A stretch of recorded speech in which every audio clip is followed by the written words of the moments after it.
Yeah. Hmm. All right. So since we're still up, okay, calm down. Say hi. We're gonna do video number two. Yeah.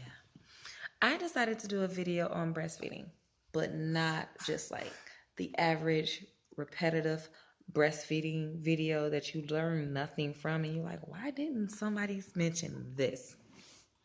Well, that's what I'm going to attempt to do. I'm probably not going to cover everything because everybody's experience is different, but I figured it wouldn't hurt to tell you guys a few things that I realized along the way that no one ever told me about nursing. There goes my earring. Well, the first thing I will say, I'm just gonna take the other one out because I look ridiculous. Oh no, see, I'm holding the phone in case you're wondering. Um, the first thing no one told me was that um, your breast milk may not come out for a couple of days and your baby will be fine. No one told me that. With him, my milk didn't fully come in for almost 4 days. Okay. And everybody had me freaking out.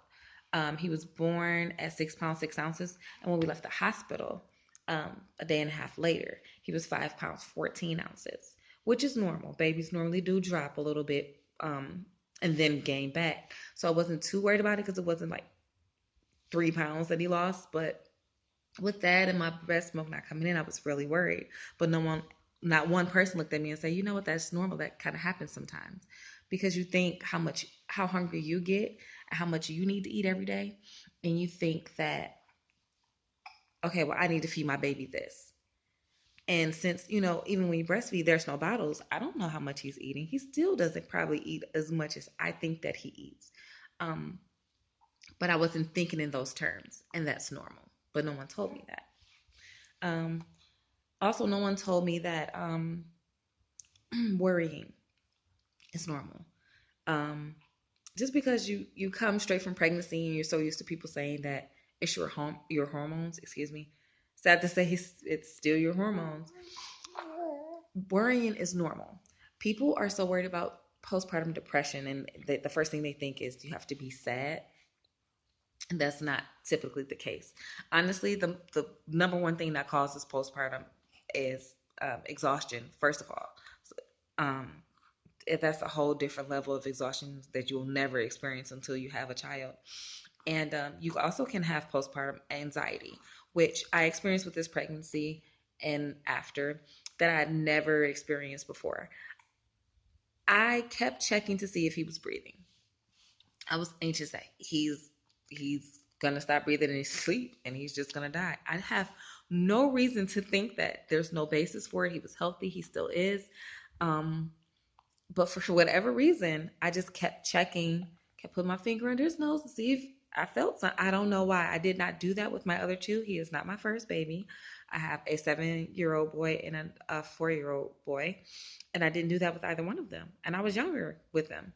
And I just think maybe because now that I am older, I'm aware of a lot more. Like one of my friends, um, me checking to see if he was breathing happened way before this, but my friend just recently lost her baby. Um, he was a month old.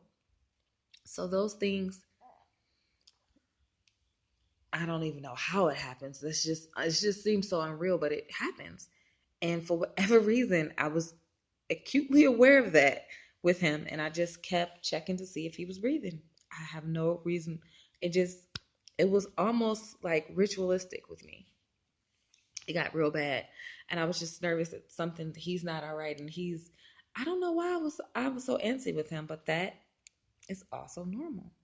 Nobody told me that, and it could have been the extra hormones from breastfeeding this time. Hi, he thinks I'm talking to him, but no one told me that that's okay and that's normal. Um, Even when they're not hungry, they want to suck on you. You're not just a bottle; you're also a pacifier, and that they fondle your breasts all the time, and that's normal to them. They need to feel it because our breast milk smells like amniotic fluid. If I didn't do my own If I didn't do my own research on breastfeeding, I would be a mess with him. I just, it's just so much that people don't say. I think that they try to wrap everything up in a bow, nice little neat bow, and put everybody in the same category, and they leave so many women hanging, and it just makes you feel.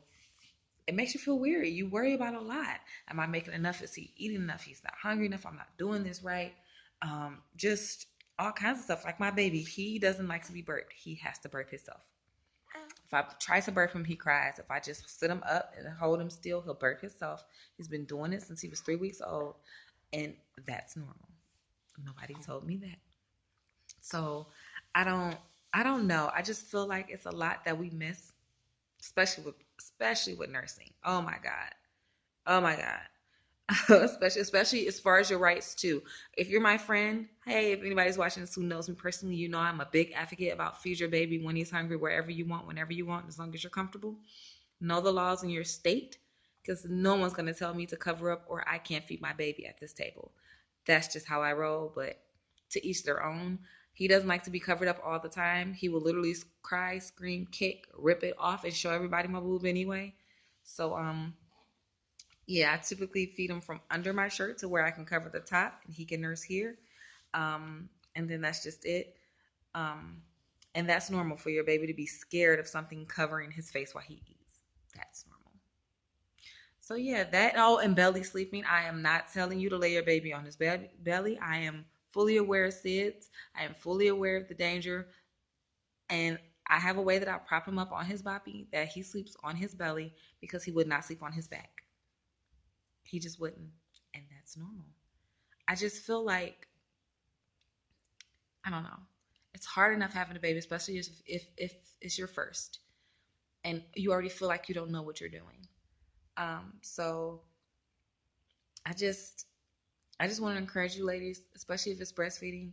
It's so easy to give up. It is very, very difficult the first few days because it's just you're tired and there's so much going on, especially if you've never done it before. But it's worth it. And once you get the hang of it, it'll be a piece of cake.